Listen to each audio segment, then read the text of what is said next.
What's up everyone, Thralls here once again. I'm Necrotic Nick and I have an album review for you. So another new release that came out on the 15th of January was the newest offering from Dread Sovereign, Alchemical Warfare. This comes out on Metal Blade Records, again on the 15th, and this band formed in 2013 in Dublin, Ireland. This is the third album they have. They have one other EP, and they are fronted by none other than Nem Thianga, or Alan Averill of Primordial, and also features Johnny King, or he goes by Con Ree on this, who is the drummer of Conan. So we got a lot of doom, folk, black metal sort of background here, but this is a really interesting doom metal project. When I picked up the album, the sticker on it said it was pretty much doom metal, but also for fans of Motorhead and Venom. And instantly my curiosity was piqued, and it's pretty accurate, though I think there's a lot more going on here than just those. Definitely doom metal at its core. Once you get past the intro or Curse on Men, which again, I'm not a fan of intros, but it does kind of curtail well into the opening track, She-Wolves of the Savage Season, which is the longest track on the album, over 10 minutes long. Takes a while to really build up, but I tell you what, this production is interesting. And I have issues with it, but I also like it. And I kind of was at a, I don't know, like a fork in the road when it came down to whether I liked it or not. But the bass is so damn out front. It is heavier than hell, though. I really like the tone. It's just its placement is really far out to the point where it can kind of drown out the guitars. In fact, this whole opening riff that comes in after we get a lot of like droning feedback, and there's a lot of ambience in here. There's a lot of like background noise.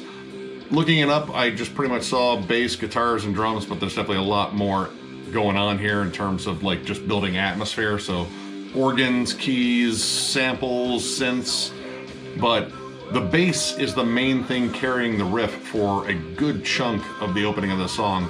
The guitars are pretty much just doing a lot of like feedback and really like just dissonant atmosphere sort of stuff. And again, the bass is supplying this big riff, which the guitars do join in, and when it does, it's this giant atmospheric, almost Black Sabbath track. It actually kind of reminded me of like, what if Neurosis decided to cover Black Sabbath? Like anything off the first 3 albums. It kind of sticks with this classic doom sound, picks up the pace, the vocals come in. Very epic. I know this dude can sing. I'm not super familiar with Primordial, but I have heard enough tracks to definitely know that this guy can definitely sing. He has a really outstanding vocal range. He does a lot of different stuff on here too. And he's doing a lot of just powerful howls, very sorrowful, very anguished, and it really kind of builds in this atmosphere. And it's interesting, behind that you hear riffs I would usually associate with High on Fire. And it's kind of cool how the song kind of changes moods and such. Like it kind of gets kind of stonery in spots. It's kind of sullen, depressive, then it kind of shifts to like maybe more aggressive. And it closes in a very sullen fashion with some very like mournful solos. And I gotta be honest, like when it came down to this whole album, it was those sort of moments that I liked the most, like where it was kind of like stoner doom, maybe a little bit of like desert rock.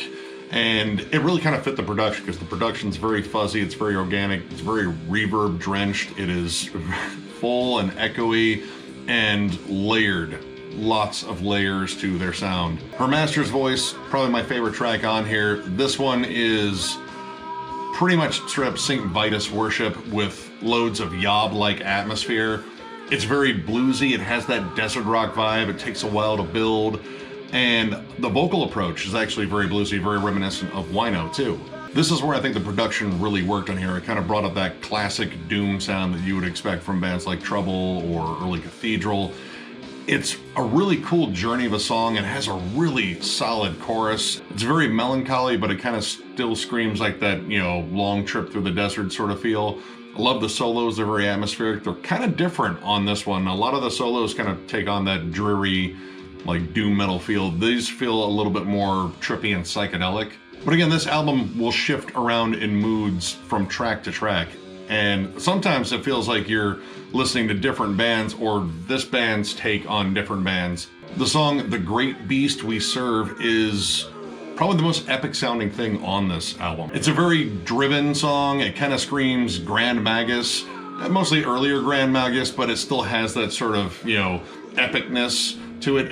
The vocals in here are especially strong. I think he's pretty much doing his kind of closest to Ronnie James Dio sort of feel. The riff that carries it is one of the catchiest on this entire album.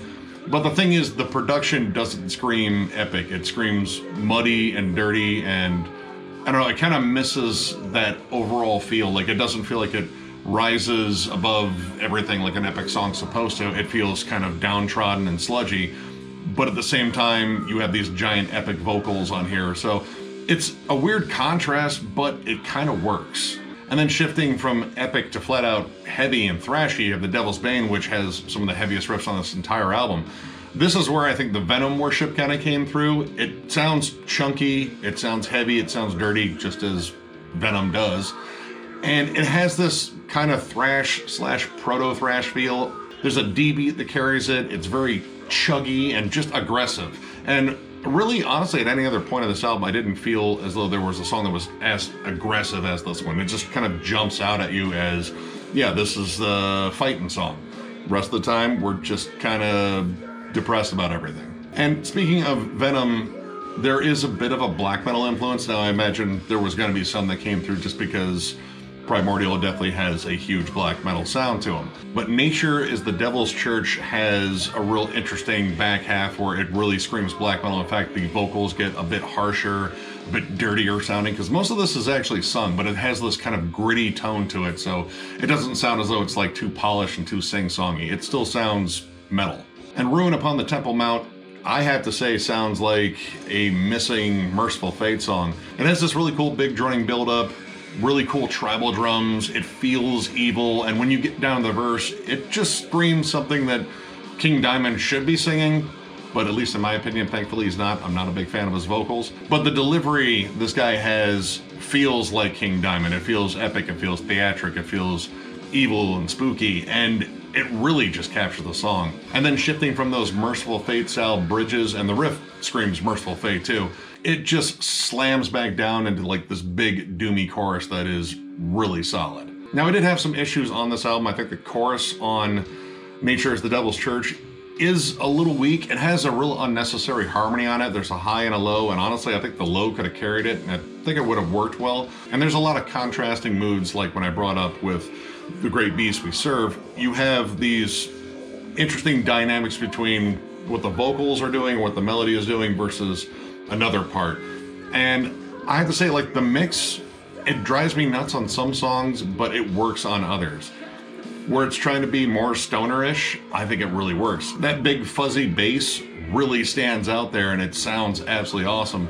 But when they're trying to be more epic or more just kind of straight up like classic doom, it can be a bit much, and it can kind of drown out the guitar work, which the guitar tone is really muddy on here, but when it comes through on some big riffs, it sounds pretty solid. I like what this album is doing in terms of like blending styles, in terms of different approaches to doom. You have, you know, stoner doom sounds, you have like epic doom, you have blackened stoner doom. It all kind of like mishmashes around, and I like that they, you know, try to do different songs with different feels to it, but sometimes the execution is missing. Like, sometimes you're missing a big hook. Some of the leads could have been a little bit more out front, or just like a little bit more fitting of songs. Sometimes they just kind of screamed big soundscape, which atmosphere is awesome, but there's already loads of it. But overall, this was a pretty solid listen, and I definitely want to check out more of their stuff. So I'm going to give this 3.5 stars. I think this is a pretty solid album. It is kind of doom all over the place in terms of like different approaches to it. You know, stoner doom, blackened doom, epic doom. It's all pretty much there, and the vocals on here are really, really solid. Sometimes the harmonies can be a little bit much, but I like the fact that this guy really tried a lot of different things, and songwriting-wise, there's some great tension building too. But there are some moments here that kind of drew me out, that it's just a little bit too much. And again, the production being the way it is, it doesn't lend itself to every particular style in here. But I still strongly recommend checking this out. I'm going to check out their older releases as well, because I really like this band's overall sound. So if you enjoyed this review, give it a thumbs up. And if you are new to the channel, subscribe, because we do stuff like this all the time. We will catch you later.